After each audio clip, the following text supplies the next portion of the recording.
লাউমিহাটের হাতিবান্ধায় দুই ভুয়া মেজরকে আটক করে পুলিশে দিয়েছেন স্থানীয়রা। তারা টাকা নিয়ে জমি উদ্ধার করে দেওয়ার জন্য এসে আটক হন।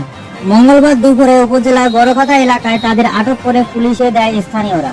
আটককৃতরা হলেন রংপুর তারাগঞ্জ এলাকার মৃত জয়নাল আবেদিনের ছেলে মাসুম হোসেন ও রংপুর হাজিরহাট এলাকার মৃত আলতাফ হোসেনের ছেলে সাজু আহমেদ। জানা গেছে, মঙ্গলবার উপজেলার বড়খাতা এলাকায় জমি উদ্ধার করার জন্য মেজর পরিচয় দিয়ে টাকা দাবি করেন তারা।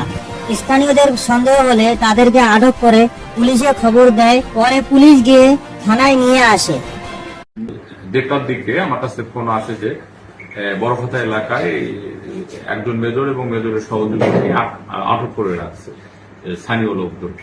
পরবর্তীতে আমি আমার মোবাইল পার্টিকে পাঠাই। আমার মোবাইল পার্টির ইনচার্জ ছিল সার্ভিসের বাসায়, তাকে আমি বলি আপনি যান, যে দেখেন যে এরকম কোনো লোক পাইলে আপনি থানায় নিয়ে আসেন।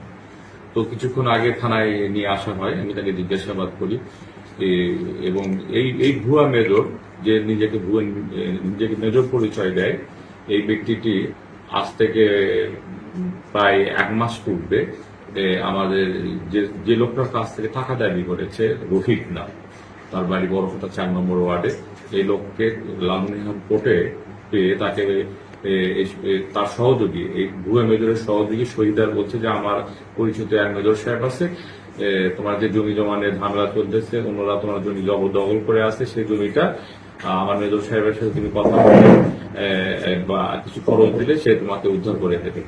পরবর্তীতে এই মেজরের সহযোগী শহীদার রহমান রফিকের সাথে কথা বলে কত টাকা নেবে, সে যদি চুক্তি করে যে তোমার 50,000 টাকা দিতে হবে, মেজর সাহেব তার জমি উদ্ধার করে দেবে। তো এর আগে আজকে সপ্তাহখানিক আগে রফিকের কাছ থেকে ডিমলা এলাকায় যে 20,000 টাকা নেয়, 50,000 টাকার মধ্যে। আর আজকে এই মেজর সাহেব তার বাড়িতে আসছিল, এই ভুয়া মেজর সাহেব আজকে তার বাড়িতে আসছে বাকি 30,000 টাকা নেওয়ার জন্য। তখন স্থানীয় লোকজন তাকে আটক করে পুলিশে খবর দিলে পুলিশ সেখান থেকে তাকে ধরে নিয়ে আসে।